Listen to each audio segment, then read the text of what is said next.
ছাত্রছাত্রী বন্ধুরা, আশা করি তোমরা সবাই ভালো আছো। আজ আমরা যে বিষয়টি নিয়ে আলোচনা করব, তৃতীয় শ্রেণীর সেকেন্ড সামেটিভ অর্থাৎ দ্বিতীয় পর্যায়ক্রমিক মূল্যায়নের গণিতের কোশ্চেন পেপার নিয়ে। দেখো, সরাসরি স্ক্রিনে কিন্তু আমরা তৃতীয় শ্রেণীর সেকেন্ড সামেটিভ অর্থাৎ দ্বিতীয় পর্যায়ক্রমিক মূল্যায়নের গণিতের কোশ্চেন পেপারটা দেখতে পাচ্ছ। ফুল মার্কস তোমাদের রয়েছে 20 আর সময় তোমাদের রয়েছে 40 মিনিট। দেখো, একের দাগে রয়েছে সঠিক উত্তরটি বেছে নিয়ে লেখো। প্রতিটি প্রশ্নের মান 1 করে 1 × 4 = 4। প্রথম, একটি ত্রিভুজের বাহু সংখ্যা 3টি, 2টি না 4টি? উত্তর হবে 3টি। পরে 6 টাকা 25 পয়সা সমান সমান 605 পয়সা, 625 পয়সা, 652 পয়সা। উত্তর হবে 625 পয়সা। পরে 3টি 8-এর যোগফল 16, 24 না 32? উত্তর হবে 24। তাহলে 3টি 8-এর যোগফল 24। পরে 10 বার 10 যোগ করলে পাওয়া যাবে 110, 190। উত্তর হবে 100। 2 থেকে শূন্যস্থান পূরণ করো। প্রশ্নের মান 1 করে 1 × 4 = 4। প্রথম, 200 পয়সা সমান সমান ড্যাশ টাকা। উত্তর লিখবে 2 টাকা। পরের প্রশ্ন, জোড় সংখ্যার সঙ্গে 1 যোগ করলে ড্যাশ সংখ্যা পায়। উত্তর লিখবে জোড় সংখ্যার সঙ্গে 1 যোগ করলে বিজোড় সংখ্যা পায়। বলেছে একটি জোড় এবং বিজোড় সংখ্যার গুণফল একটি ড্যাশ। উত্তর লিখবে জোড় সংখ্যা। প্রশ্ন, 9 বার 6 ঘর লাফালে পাওয়া যাবে। উত্তর হবে 54। 6 নং 54, তাহলে 54। তিনি দেখে রয়েছে নিচের বিবৃতিগুলি সত্য না মিথ্যা লেখো। প্রশ্নের মান হাফ করে হাফ গুণ 4 = 2। প্রথম, ভাজ্য = ভাজক ইন্টু ভাগশেষ যোগ ভাগফল। এটা যদি ভুল তাহলে আমরা মিথ্যা লিখব। পরের প্রশ্ন, 84 সংখ্যাটি 3 দিয়ে বিভাজ্য। উত্তর হবে ঠিক, তাহলে আমরা সত্য লিখব। 2 দ্বারা বিভাজ্য সংখ্যাকে বিজোড় সংখ্যা বলে। উত্তর হবে ভুল, তাহলে আমরা মিথ্যা লিখব। ভাজক > ভাগশেষ। উত্তর হবে ঠিক, তাহলে আমরা সত্য লিখব। পরে হচ্ছে ভাজ্য ভাজক ভাগফল এবং ভাগশেষ নির্ধারণ করো ভাগ প্রক্রিয়ার মাধ্যমে। প্রশ্নের মান 2 করে 2 গুণ 2 = 4।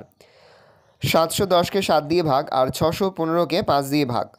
5 দাগে তোমাদের প্রশ্ন দিয়েছে, নিচের প্রশ্নগুলির উত্তর দাও যে কোনো দুটি। প্রতিটি প্রশ্নের মান 3 করে 3 গুণ 2 = 6। প্রথম, দিদিমণি ক্লাসে 300টি খাতা নিয়ে এলেন। প্রত্যেকে 8টি করে খাতা দেখবেন। কতজনকে খাতা দিতে পারবেন এবং কতগুলি খাতা দিদিমণির কাছে পড়ে থাকবে?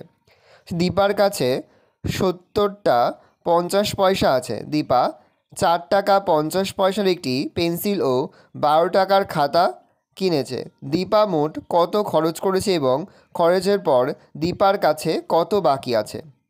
পরের প্রশ্ন, 810টি মাছ 8টি বাক্সে সমান সংখ্যায় রাখলে প্রতিটি বাক্সে কতগুলি মাছ থাকবে? কতগুলি মাছ বাক্সের বাইরে থাকবে? ভালো করে প্রশ্নপত্র দেখে নাও। এবার আমরা এই প্রশ্নের সমাধানগুলো কিন্তু দেখে নেব। সমাধানগুলো দেখে নাও। 4 দাগে রয়েছে ভাজ্য ভাজক ভাগফল এবং ভাগশেষ নির্বাচন করো। 710কে 7 দিয়ে ভাগ করেছি। দেখো, ভাগ করে ভাজ্য = হচ্ছে 710, ভাজক 7, ভাগফল 101 আর ভাগশেষ হচ্ছে 3। এবার আমরা 615কে 5 দিয়ে ভাগ করব। 615কে 5 দিয়ে ভাগ করলে হয় 5 একে 5, 1 পড়ে থাকছে, উপরের 1 নিচে নামালাম। 5 দুকানি 10, 10। 11 থেকে 10 বিয়োগ করলে হয় 1, 1 পড়ে থাকছে, উপরের 5 নিচে নামালাম। 15, 3 5 15। তাহলে ভাজ্য = 615, ভাজক 5, ভাগশেষ 123 আর ভাগফল হচ্ছে 123 আর ভাগশেষ হচ্ছে 0। দেখো, 5-এর কয়ে যে প্রশ্ন ছিল, উত্তরে দেখে নাও। প্রথমে আমাদের 300কে 8 দিয়ে ভাগ করতে হবে। 300কে 8 দিয়ে ভাগ করলে ভাগফল হচ্ছে 37 আর ভাগশেষ হচ্ছে 4। তাহলে 37 জনকে খাতা দিতে পারবেন এবং 4টি খাতা দিদিমণির কাছে পড়ে থাকবে। পরে আমরা 4 টাকা 50 পয়সার সঙ্গে 12 টাকা 00 পয়সা যোগ করব। তাহলে 4 টাকা 50 পয়সার সঙ্গে 12 টাকা যোগ করলে হয় 16 টাকা 50 পয়সা। তাহলে দীপা মোট খরচ করেছে 16 টাকা 50 পয়সা। এবার আমরা 70 টাকা 50 পয়সা থেকে 16 টাকা 50 পয়সা বিয়োগ করব। বিয়োগ করলে হয় 54 টাকা 00 পয়সা। তাহলে খরচের পর দীপার কাছে 54 টাকা বাকি আছে। এবার পরের প্রশ্ন, 5-এর গয়ের সমাধানটা দেখে নাও। প্রথমে আমরা 810কে 8 দিয়ে ভাগ করব। ভাগ করলে ভাগ হচ্ছে ভাগফল হচ্ছে 101 আর ভাগশেষ হচ্ছে 2। তাহলে প্রতিটি বাক্সে 101টি মাছ থাকবে, 2টি মাছ বাক্সের বাইরে থাকবে। ভালো করে সমাধানটা দেখে নাও। এই রয়েছে টোটাল তোমাদের সেকেন্ড সামেটিভ অর্থাৎ দ্বিতীয় পর্যায়ক্রমিক মূল্যায়নের তৃতীয় শ্রেণীর গণিতের কোশ্চেন পেপার। তাহলে তোমরা কোশ্চেনটা দেখে নাও। আশা করি ভিডিওটা ভালো লেগেছে। ভিডিওটা ভালো লাগলে ভিডিও লাইক করে দেখতে ভুলবে না। আর আমার চ্যানেল নতুন হওয়া লাল কালার সাবস্ক্রাইব প্রেস করে পাশে বেল আইকনটা প্রেস করবে, যখন নতুন কোনো ভিডিও আপলোড করি সবার ফার্স্ট নোটিফিকেশন তোমরা পেয়ে যাও। আর এই ভিডিওটি তোমার বন্ধু বান্ধবী আত্মীয়স্বজন সবার মধ্যে কিন্তু অনেক শেয়ার করে দেয় যারা এবছর তৃতীয় শ্রেণীতে পড়ছে। আমরা কিন্তু ইতিমধ্যে তৃতীয় শ্রেণীর প্রতি বিষয়ের সিলেবাস, প্রশ্নকাঠামো এবং নমুনা প্রশ্নপত্র কিন্তু আপলোড করে দিয়েছি।